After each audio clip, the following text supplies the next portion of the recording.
La esposa de mi hijo me echó de la casa después de que él murió, pero la justicia la hizo arrepentirse. La mañana que enterramos a mi hijo, su esposa me pidió las llaves de la casa. Pensé que era por seguridad, pero esa misma noche me cerró la puerta en la cara. 30 años de mi vida quedaron detrás de ese portón. Las fotos, la cuna de mi nieto y hasta la silla donde mi hijo solía sentarse a verme tejer. Lucía me dijo sin temblar: «Esta ya no es su casa, señora.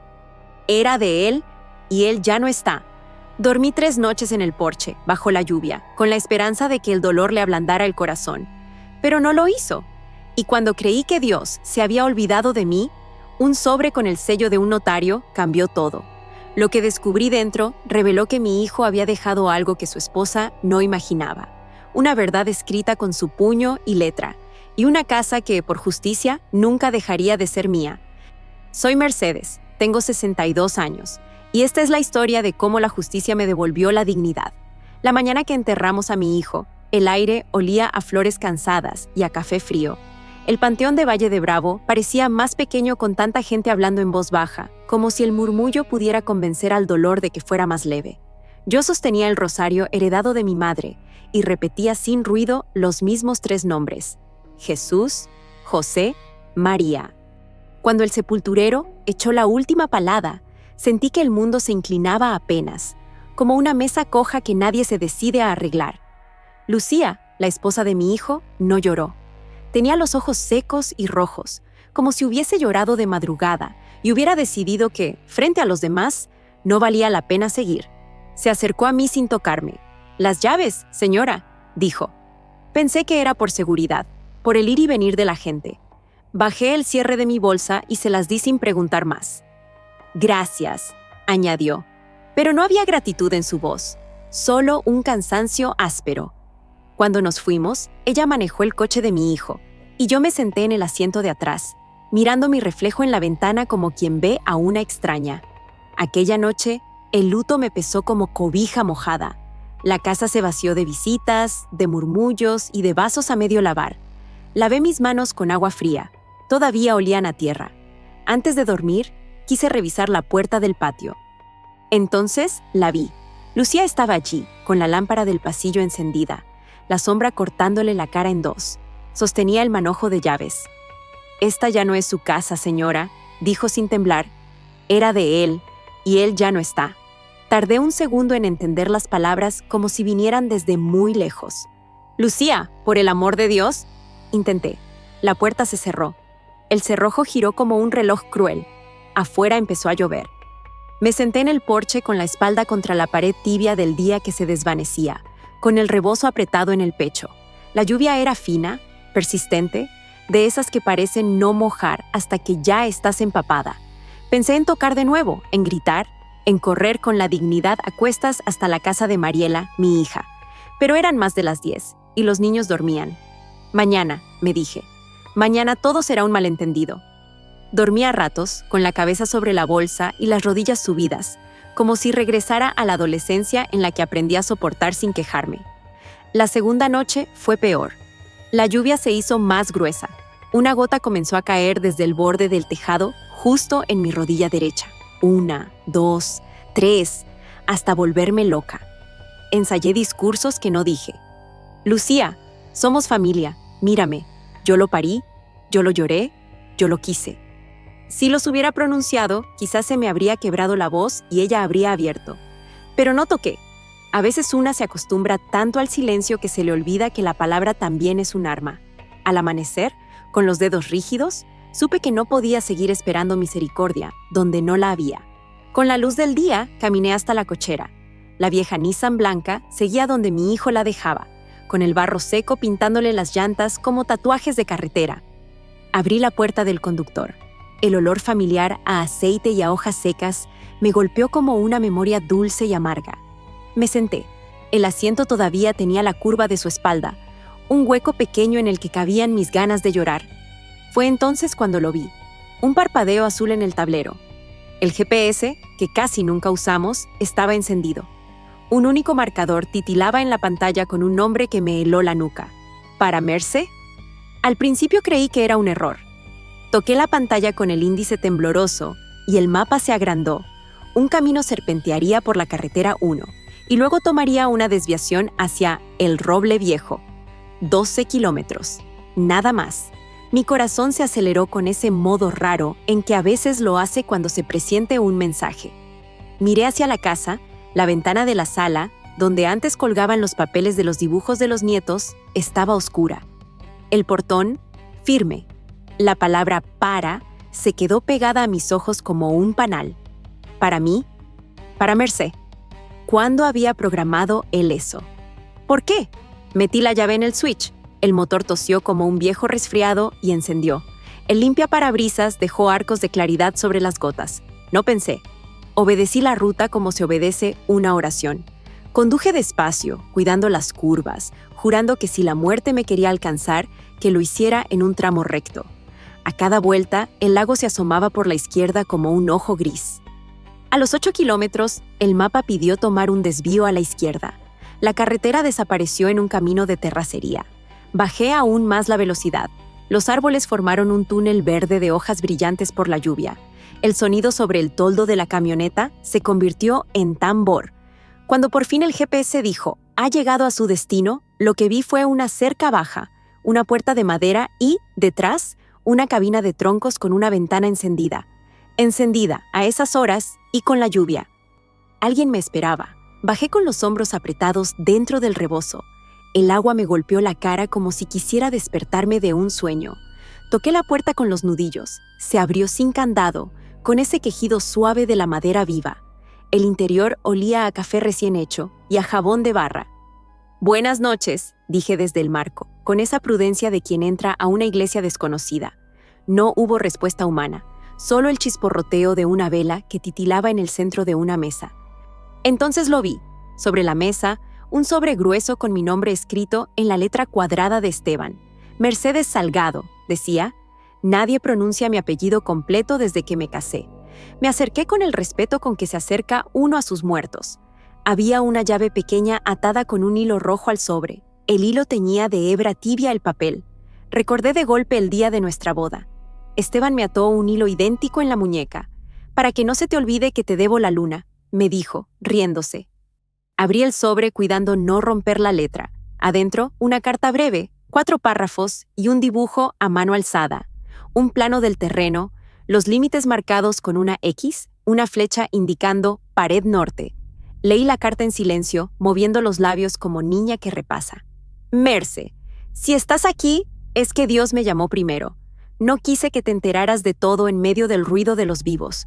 Esta casita la hice despacio, a escondidas del mundo que pide explicaciones por cada cariño. No hay lujo, pero hay paz. En la pared norte dejé algo para ti. Perdóname por los silencios. Te los devolveré en frutos». La letra se me nubló con las lágrimas.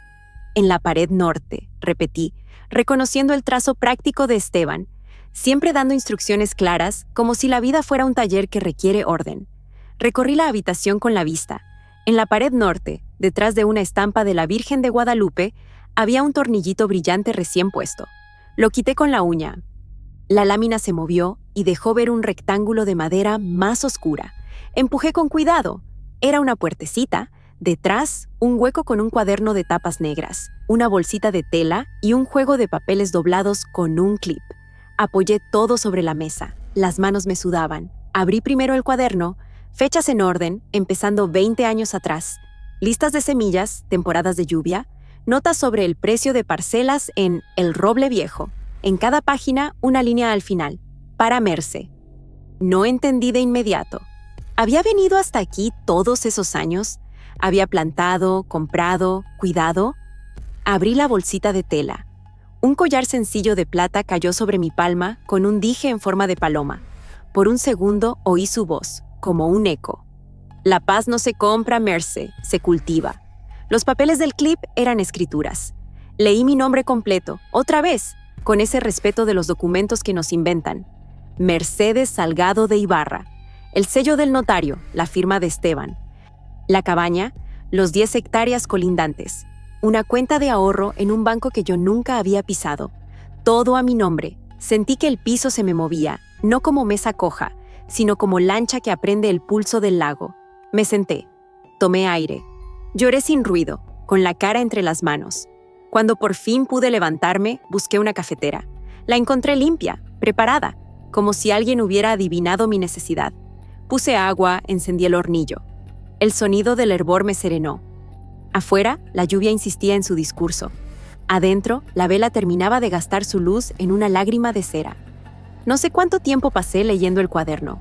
En una página de hace 5 años encontré algo que me apretó el corazón. Doctor dice que debo cuidarme. Si me voy antes, aquí está la raíz. Que Mercedes no dependa de nadie, que la tierra la ampare. Cerré los ojos.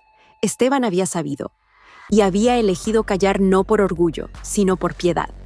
Entendí, de golpe y con dolor, su forma rara de amar. Un amor que no presume, que no pide aplauso, que construye despacio como los troncos de una casa. El amanecer se asomó por la ventana como un agua clara.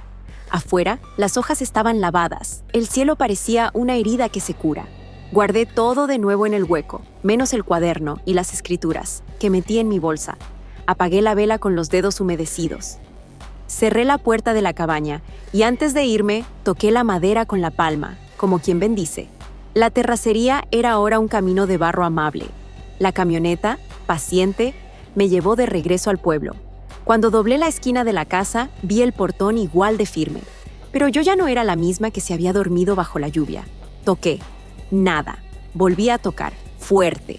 Del otro lado, la voz de Lucía irritada. ¿Qué quiere ahora? Respiré hondo. Hablar como corresponde, dije. Y mi voz no me tembló. Con respeto. Con un notario de por medio, hubo un silencio de 2 latidos. La puerta no se abrió. No importó. Me di vuelta. Había algo nuevo debajo de mis pies. No era la calle. Era un piso interno. Una decisión. Saqué el celular de la bolsa. Marqué. Padre León, dije cuando contestó. Necesito verlo hoy y después, si le parece, a un abogado. Mi marido me dejó cosas. No sé cómo empezar. El sacerdote escuchó sin interrumpirme. Venga, Mercedes, aquí la espero, respondió. Colgué. Guardé el teléfono. Miré el portón por última vez, no con rencor, sino con esa calma que llega cuando una entiende que la puerta que se cierra también señala otro camino. Me subí a la Nissan. El GPS seguía encendido. La pantalla mostraba, bajo el último destino, una palabra nueva que no había visto antes. Tal vez un error, tal vez un guiño. Inicio. Sonreí por primera vez en muchos días. Arranqué. Mientras la camioneta avanzaba, supe que la justicia no es siempre un martillo que cae. A veces es una raíz que, contra toda piedra, insiste en crecer. Mercedes camina hacia la parroquia con la carpeta de escrituras bajo el brazo. A su espalda, Lucía corre la cortina y la observa con una mezcla de inquietud y miedo. El padre León vivía a 3 cuadras de la plaza principal, en una casita blanca con bugambilias rojas en el portón. Cuando abrí la puerta de su despacho, el aroma a incienso se mezcló con el café de olla que hervía sobre un anafre. Él me miró con esa calma que solo tienen los que han escuchado demasiadas penas. Mercedes, dijo, indicándome una silla. Tu rostro me dice que traes peso en el alma. Le conté todo. El entierro, la puerta cerrada, la lluvia, la cabaña, la carta. Saqué del bolso el cuaderno y las escrituras. Mientras hablaba, sentía las manos frías, como si el papel pudiera robarme el calor. El padre revisó las hojas con cuidado, frunciendo el ceño. Tu esposo fue un hombre sabio, murmuró. No todos entienden que la protección también puede venir en silencio. Lucía me echó, le dije. Pero él me dejó esto. ¿Y ahora? ¿Qué hago con la tierra? Primero agradece, respondió. Luego defiende lo que es tuyo. Sus palabras fueron sencillas, pero cayeron en mí como piedra en agua quieta. Me dio el contacto de un notario, don Ramiro Cedeño, un hombre mayor de confianza. Me dijo que fuera ese mismo día, antes de que alguien intentara mover documentos. A las 2 de la tarde crucé la puerta de la notaría con el corazón latiendo como tambor. Don Ramiro me recibió con un apretón de mano seco. Le expliqué lo sucedido y le mostré las escrituras. Él las revisó bajo la luz de un flexo. Señora, estos papeles son válidos, dijo. Su esposo registró la propiedad hace 6 años. Todo está a su nombre, pero hay algo más. Abrió un cajón y sacó un sobre sellado con lacre, marcado con mi nombre. Esto llegó hace un mes, añadió. El remitente pidió que se lo entregara solo si usted venía en persona. El corazón me golpeó las costillas. Rompí el sello. Dentro había una carta y una copia del testamento de Esteban. Si llegas a leer esto, Mercedes, es que cumplí mi promesa. Te protegí de lo peor. La avaricia. Lucía no debe saber nada todavía. Daniel entenderá. No dejes que nadie te quite lo que planté con mis propias manos. Y si algún día dudas, busca a Aurelio.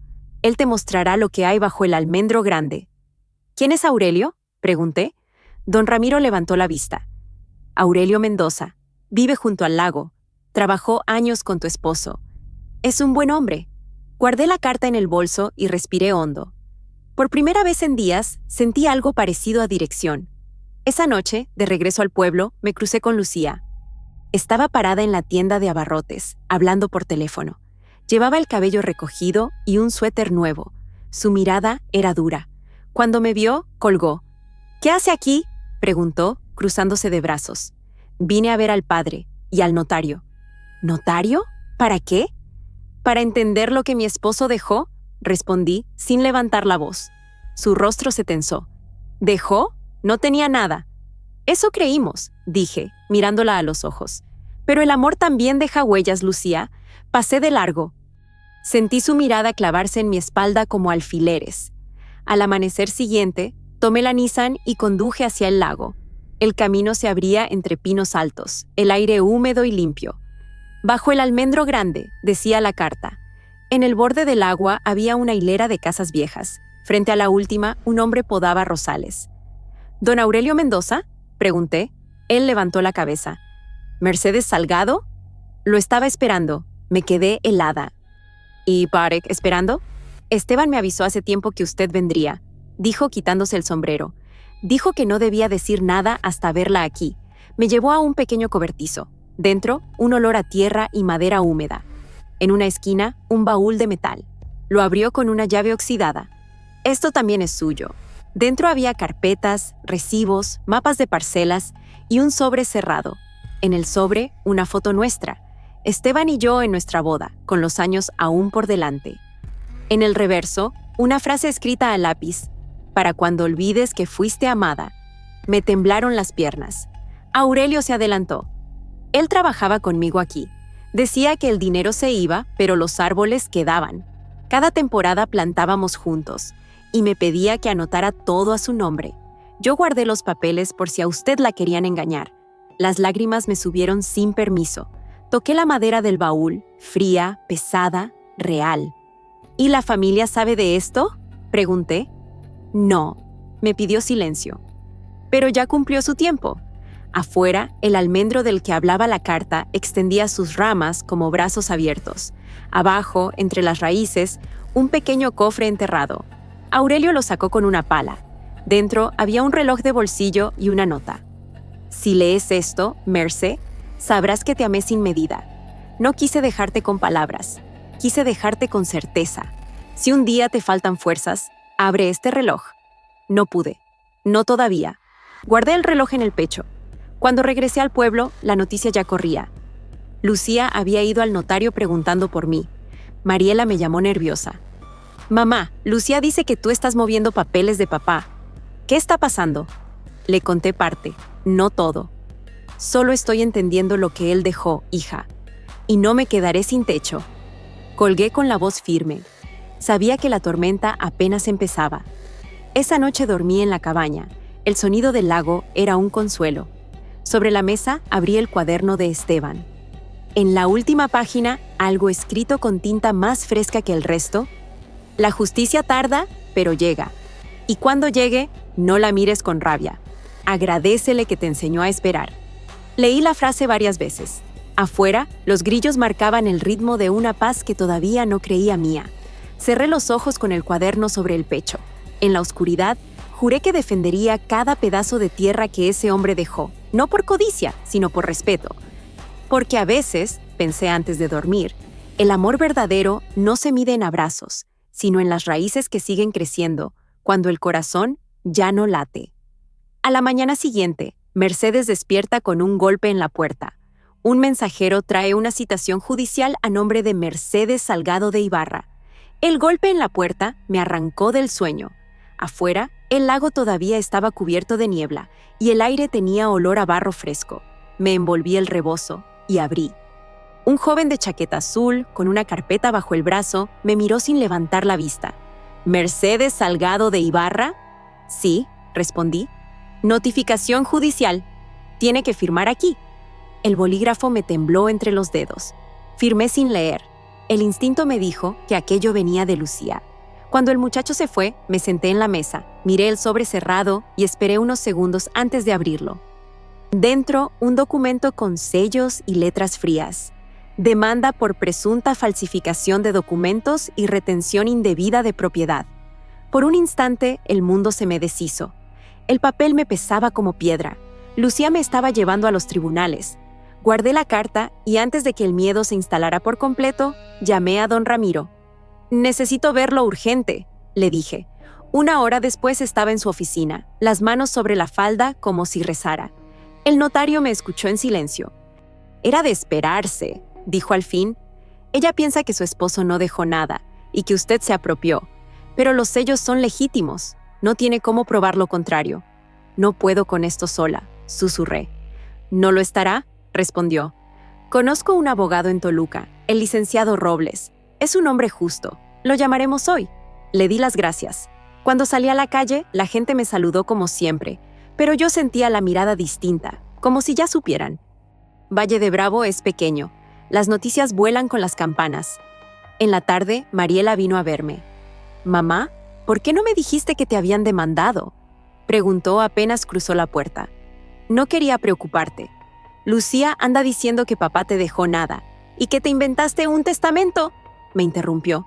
Su voz temblaba entre rabia y tristeza. Me acerqué, la abracé. «No escuches chismes, hija. Tu padre no mintió en vida y tampoco lo hace en muerte». Mariela me miró con los ojos húmedos. «¿Por qué hace esto, mamá?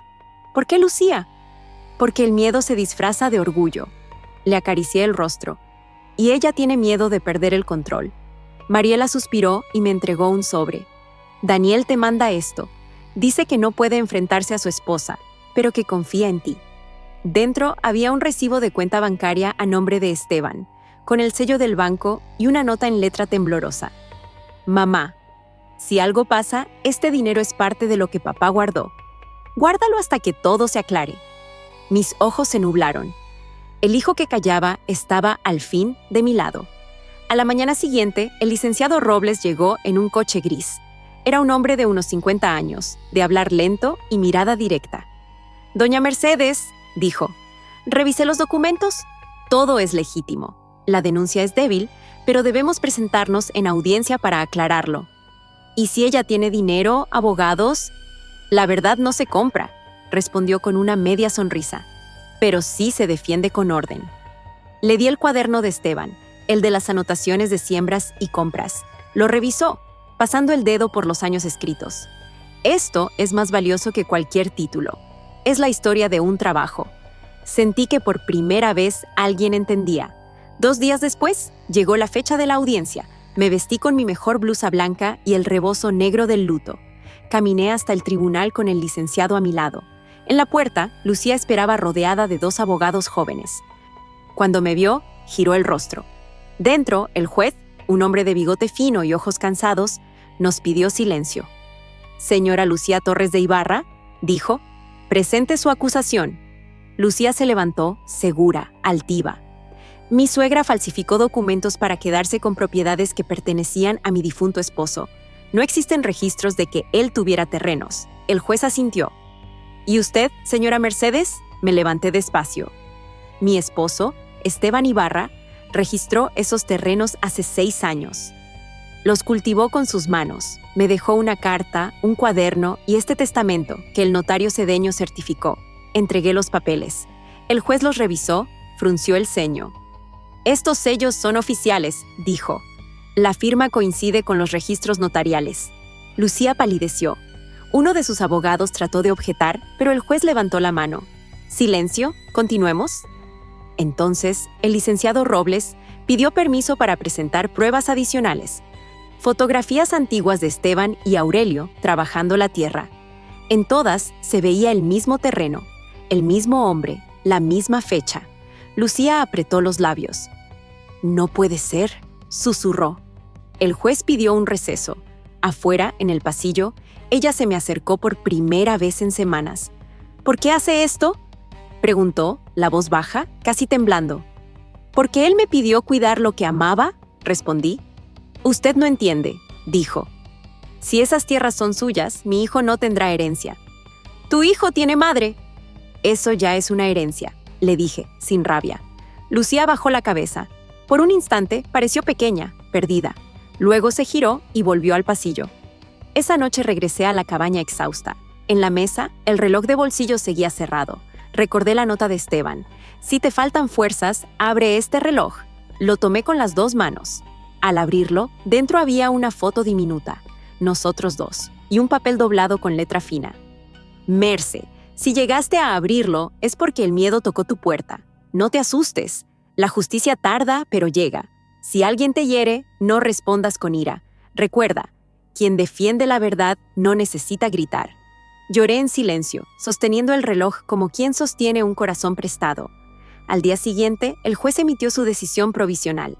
Se mantiene la validez de las escrituras hasta nuevo peritaje. La propiedad no podrá ser reclamada por terceros. Era solo el inicio, pero ya era un paso. Volví a casa, encendí una vela y recé frente al cuaderno de Esteban. En el silencio de la noche sentí algo nuevo. No solo la tristeza del duelo, sino una chispa de justicia. El viento movía las hojas del almendro afuera y me pareció oír su voz, suave, entre los árboles. «Te lo dije, Mercé. La verdad siempre encuentra su camino». Sonreí con los ojos hinchados de lágrimas. Mientras Mercedes cierra la puerta, un auto se detiene frente a la cabaña. Es Lucía. Baja con el rostro pálido y un sobre en la mano. «Necesito hablar contigo», dice. Lucía estaba parada frente a la cabaña, con el rostro descompuesto. Llevaba la misma blusa que usó en el funeral, pero ahora le quedaba grande. Sus ojos, antes duros, parecían haberse deshecho en un cansancio que no conocía. «Necesito hablar contigo», repitió, apretando el sobre entre las manos. No respondí enseguida. El aire del lago soplaba tibio y levantaba el polvo del camino. En el fondo, un grupo de patos se movía sobre el agua como sombras lentas. «Si vienes a insultarme, no hace falta», dije por fin. «¿Ya escuché suficiente en el tribunal?» Lucía negó con la cabeza.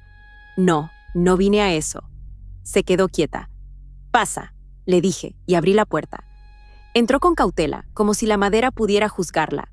Se sentó en la silla frente a la mesa y dejó el sobre. Yo serví café sin hablar. Cuando el silencio se hizo insoportable, ella lo rompió.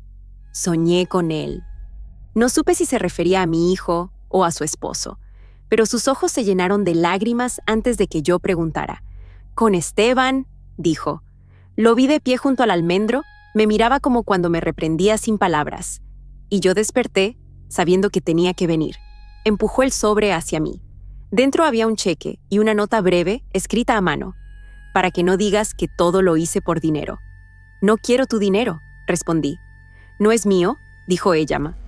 «Es parte de la cuenta de mi esposo, la que Daniel encontró.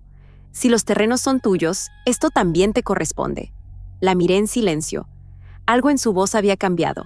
Ya no sonaba altiva, sino rendida. «Lucía, ¿por qué hiciste todo esto?», pregunté al fin. Ella se frotó las manos, nerviosa. «Porque tenía miedo», dijo. «Pensé que si te quedabas con todo, me quedaría sin nada. Siempre sentí que él te amaba más a ti que a mí». Esa frase me atravesó. No era un insulto, era una confesión. «¿El amor no se reparte, Lucía? Solo se multiplica o se pudre». Le ofrecí el café. «Y el miedo siempre lo pudre». Bebimos sin hablar. Afuera, el sol bajaba detrás de las montañas. «¿Qué piensas hacer ahora?», pregunté. «Dejar la demanda», respondió sin dudar. Hablé con el licenciado Robles. Él me explicó lo que hizo Esteban, cómo registró todo. No tenía derecho a reclamar. «Eso ya lo sabías». «Sí, pero una cosa es saber y otra es aceptar», dijo, bajando la mirada. Guardó silencio un momento y luego añadió. «Mi hijo Diego pregunta por usted. Dice que extraña los tamales que le hacía». Sonreí sin poder evitarlo. «Ven con él el domingo. Aquí hay espacio». Lucía asintió, sorprendida. «¿De verdad?». «No soy tu enemiga, Lucía. Solo soy una mujer que perdió a su hijo». ¿Y tú también lo perdiste? La voz se me quebró. Ya no tiene sentido seguir peleando con fantasmas. Nos quedamos calladas un largo rato. En el aire flotaba el olor a leña y a reconciliación. Cuando se fue, me quedé mirando el lago. El cielo tenía ese color naranja que anuncia calma después de la tormenta. Sobre la mesa, el reloj de Esteban marcaba una hora exacta, las 6:12. Lo abrí de nuevo. Dentro, la foto seguía allí, pero ahora me atreví a leer lo que había escrito detrás. Cuando la justicia llegue, no te olvides de la misericordia. Me quedé con la frase clavada en el pecho. Quizás eso era lo que él quería. No solo dejarme tierra, sino dejarme en paz con la vida. Esa misma noche, Daniel vino a verme. Llegó cansado del trabajo, con las botas llenas de polvo. Me abrazó sin decir palabra. «Mamá, supe que Lucía estuvo aquí». «Sí». «¿Te pidió perdón?» No con palabras, pero sí con los ojos. Él asintió. «Estoy cansado de verla sufrir y de verte sufrir. Papá no querría esto». Le conté que ella dejaría la demanda. «Entonces se acabó», dijo él aliviado. «¿Al fin?» «No», respondí. «Apenas empieza». ¿Empieza qué?» «El tiempo de sanar». Al día siguiente fui al mercado del pueblo. La gente me saludó con un respeto nuevo. Algunos me ofrecieron frutas, otros solo una sonrisa. Ya no era la viuda pobre a la que echaron de casa, era la mujer que había defendido su verdad. De regreso, encontré en el buzón una carta sin remitente. El sobre olía a madera húmeda. La abrí allí mismo. «Merce, no guardes rencor. Todo lo que te hice ocultar fue para que aprendieras a confiar en ti. Yo planté los árboles, pero tú los cuidarás. Si el miedo vuelve, mira al cielo. El perdón también tiene raíces». La letra era de Esteban. No sé cómo esa carta llegó a mis manos. Tal vez Aurelio la había guardado y decidió enviarla ahora, pero era lo que necesitaba leer. Guardé la carta en el cuaderno. Esa noche encendí una vela frente a la ventana y recé por todos. Por Esteban, por Lucía, por mis hijos y por mí. El domingo, Lucía volvió. Esta vez con Diego, el niño de 7 años. Traía flores en la mano y los ojos más limpios. «Mi abuela me dijo que usted cocina el mejor mole», dijo el niño con una sonrisa tímida. Reí y lo abracé. «Tu abuela exagera, pero haré el intento». Mientras cocinaba, Lucía se acercó al ventanal. «¿Sabe?», dijo. Pensé que el dinero era la herencia, pero ahora veo que la verdadera herencia fue este lugar. Aquí uno respira distinto. «¿Eso me decía tu suegro?», respondí. «El alma también necesita techo». Comimos los 3 juntos, en paz. Al atardecer, cuando se fueron, salí al jardín. El almendro dejaba caer flores blancas sobre el suelo húmedo. Las recogí una a una y recordé las palabras del Padre León. Agradece primero, luego defiende lo que es tuyo. Ya había defendido. Ahora solo quedaba agradecer. Miré el horizonte, el lago, las montañas. Por primera vez en mucho tiempo, sentí que todo estaba en su sitio. La tierra, los recuerdos, la justicia y el perdón. Esa noche, un golpe suave en la puerta la despierta. Afuera, don Aurelio con una linterna y una expresión seria. «Mercedes, hay algo que usted tiene que ver. Es sobre Esteban». El golpe en la puerta me sobresaltó. Eran casi las 11 de la noche, y el canto de los grillos había sido reemplazado por un silencio espeso. Me puse al rebozo, encendí la lámpara de petróleo y abrí. Don Aurelio estaba allí, empapado por la llovizna, sosteniendo una linterna. Sus ojos, siempre serenos, ahora temblaban. «Perdón por venir tan tarde, doña Mercedes», dijo, «pero hay algo que necesita ver. Es sobre Esteban». Mi corazón se apretó. «¿Qué cosa?» «No puedo explicárselo. Mejor venga». Tomé el paraguas y lo seguí. Caminamos hasta el lago, la linterna abriendo un camino dorado entre la neblina. El aire olía a tierra mojada y a tiempo detenido. «Hace una semana, con la lluvia, el nivel del agua bajó», dijo Aurelio mientras avanzábamos. «Hoy pasé por aquí y vi algo brillar junto al tronco viejo. Creí que era basura, pero no». Cuando llegamos, el lago respiraba apenas, con las ondas chocando suaves contra la orilla.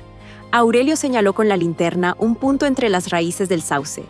Allí, medio enterrada, había una caja metálica oxidada. «Él la dejó aquí», murmuró Aurelio. Me pidió que no la tocara hasta que el lago hablara. Supongo que ya habló. Me arrodillé en el barro.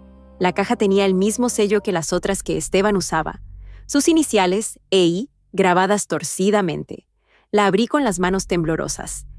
Dentro, envuelto en plástico, había un sobre grueso, un cuaderno y una llave. Aurelio dio un paso atrás, respetuoso. «Le dejo sola», dijo. Me quedé allí, bajo la lluvia. Abrí el sobre. «Mercedes, si llegas a encontrar esto, el tiempo habrá hecho su trabajo. Dentro del cuaderno hay nombres, fechas y decisiones que no te conté. No porque te haya mentido, sino porque quise protegerte de las cosas que un hombre a veces hace por necesidad». Sentí un escalofrío. Pasé las páginas. En cada una había apuntes de préstamos, nombres de campesinos, fechas de pago, montos. Nada ilegal, pero todo secreto.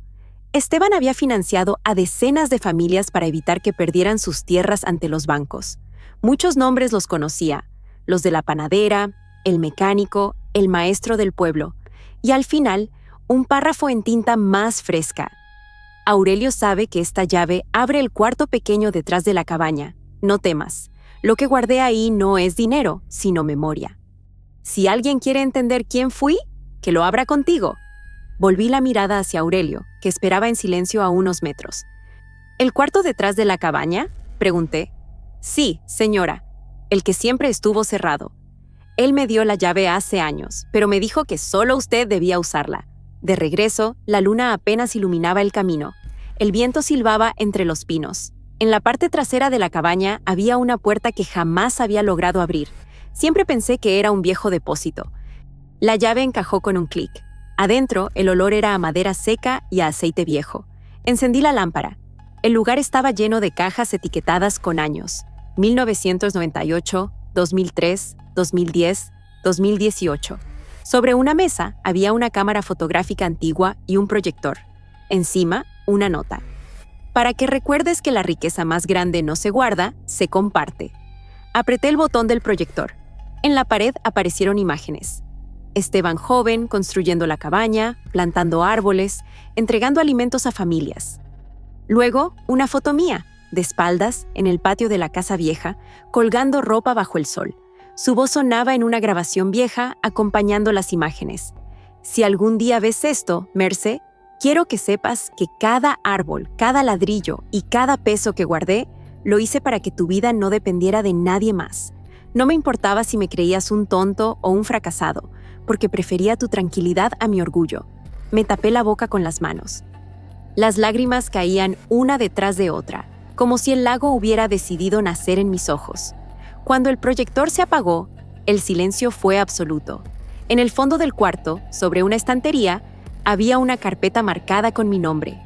Dentro, una serie de cartas sin enviar, dirigidas a nuestros hijos.